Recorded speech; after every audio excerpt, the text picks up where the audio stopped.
Hi guys! Good morning! Welcome back to my channel at for today's vlog, nandito tayo sa may Amayascapes sa may Barangay Santiago, General Trias, Cavite.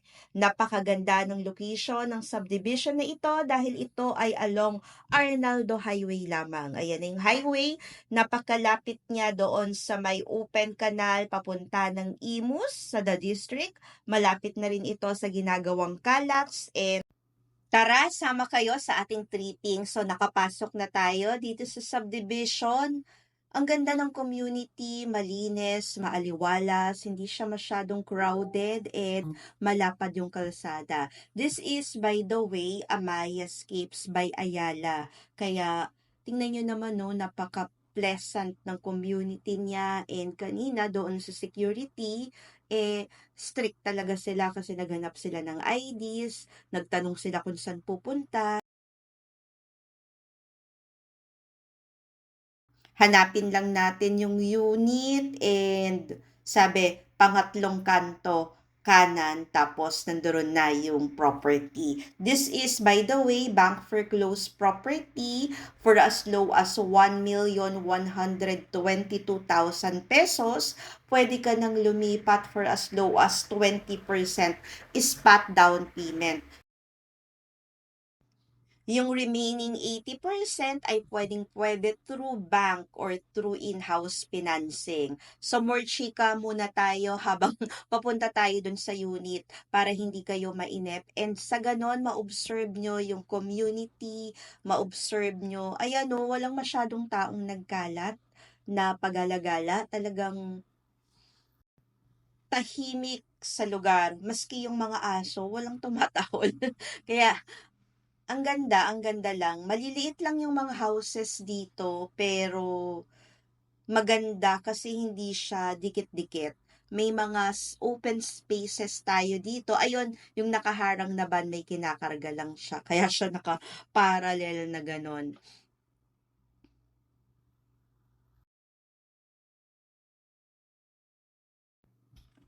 And tadan, this is the unit. Ang tawag yata sa model na ito ay pad. Ang kanyang lot area ay 45 square meters and maganda yung kanyang location kasi malaki yung kalsada sa tapat, tapos wala siyang bahay, open space yung nasa harapan niya, parang may park. Just in case, pwede ka na lang mag-park doon sa opposite na side. Pero dito, sa mismong house mo ay may parking space ka pa din. So, this is ideal for starting family kasi maliit lang siya, parang bungalow na baba lang, or doon sa ating mga empty nester na gustong maliit na lang yung bahay para low maintenance na. Ito, wala tayong susi, pero as you can see, sumilip tayo dito sa bintana. May provision for 1 to 2 bedrooms. Tapos ito yung, oh, 'di ba? Ang ganda, ang pleasant, mahangin, maaliwalas, hindi mainit ha. Time check ngayon ay 1 PM pero sobrang hangin. Tapos dito, just in case kung wala ka namang sasakyan, pwede mo pa 'to pa-extend eh. Pwede ka pa diyan maglagay ng iyong parang receiving. Tapos dito, ayan, open layout lang siya. May one toilet and bath. Tapos may open space pa siya doon sa likod, service area, laundry area. Malaki yung dining area mo dito sa may, ayan, sa may harap ng bintana. Tapos sa side, pwede ka pang maglagay ng 1 to 2 bedrooms. Hindi naka-tiles and yung kalahating side hindi naka-tiles pero yung kabila naka-tiles na. Tapos maganda metal yung door niya and ayan, ito lang yung impressive sa akin. Yung harap, 'di ba? Very seldom yung ganito for as low as 1 million na property, 'di ba? Ganito yung ambience na makukuha mo, ganito katahimik yung community, at wala kang kaaway sa parking. Tapos dito, ayan, lakad tayo. Etong house na 'to, pwede mong pagaya, 'di ba? Ang ganda, oh. Pinalagyan niya ng gate, tapos yung sasakyan niya nandoon na sa loob. Tapos pwede mo rin siya eventually palagyan ng second floor like this one.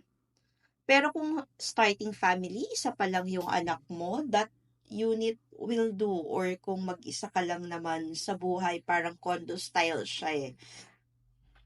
Naka-open layout, tapos minimalist lang, konting gamit lang para hindi masyadong cluttered.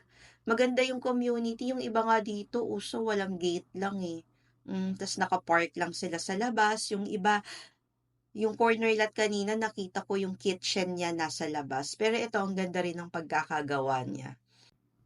Ideal din ito for rental investment. Alam nyo ba yung tinatawag na BRRRR method?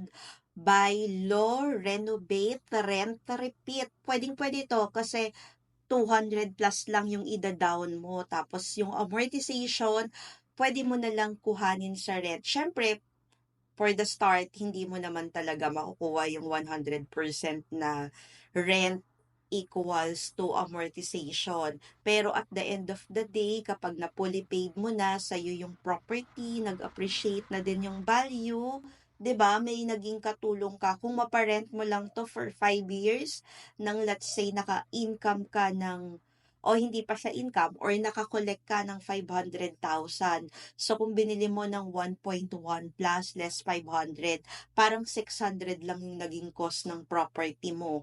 Kasi after 5 years ka pa naman uuwi, let's say kung OFW ka, may uuwian ka na ba pag nagbalik Pilipinas ka, 'di ba? So, pwedeng-pwede to sa mga ganong scenario or just in case kung may bahay ka naman tapos may anak ka, pwede mo nang considered na pamana. Ang mahal na ng mga ganitong property dito ha, tawag kayo, siguro mga nasa 2.8 million na yung ganong unit. Pero that 1.1 something lang.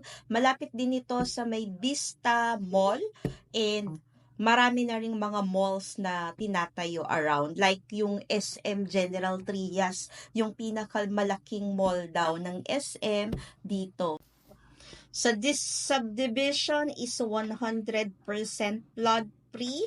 Meron akong mga kaibigan na nakakuha dito, kaya I can attest to that. Pinaparent nila yung kanilang mga properties dito. So for viewing and inquiries and for pastor transaction, please direct messages at FB Messenger, Sheila Medina Veronilla, or contact us at Smart Viber 0908 8934078. So kung nakarating ka hanggang dulo, it's a sign na para sa iyo na yung property na ito. Ang ganda pagkalabas mo is the Arnaldo Highway na, malapit na ito sa may Vista Mall, malapit na rin to sa ginagawang SM General Trias. Ang General Trias talaga ngayon ay very booming na, pinapalawak yung mga kalsada. So, paunahan sale hanggang Monday, kaya message na!